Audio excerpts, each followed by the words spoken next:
Alam mo ba na super legit ng bagong trick sa hero na si Harith? Ginagawa rin ito ng ating mga pro players sa MPL.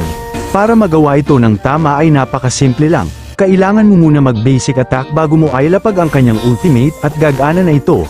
Makakapag-spam ka na ng second skill at automatic na ito magdi-deal ng basic attack. Gumagana ito sa actual game. By the way, mapunta naman tayo sa passive ng hero na ito.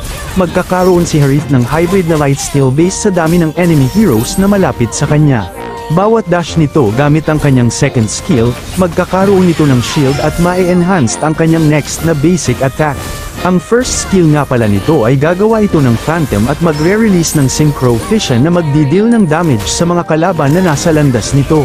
At para sa ultimate naman nito na Zaman Force, magsasummon ito ng Rift na magbibigay ng slow effect sa mga kalaban.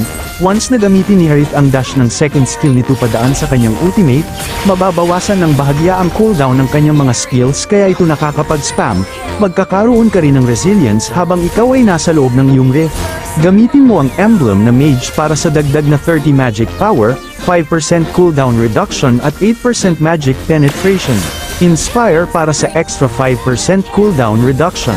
Bargain Hunter kung saan ang mga presyo ng items ay maaaring ma-purchase sa 95% ng kanilang base price. At Impure Rage naman kung ikaw ay magde-deal ng damage gamit ang iyong skills, magde-deal ka pa ng extra 44 hanggang 240 adaptive damage.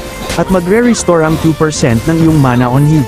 Samahan mo ng mga items na ito at tiyak na magdo-dominate ka sa lahat ng matches mo.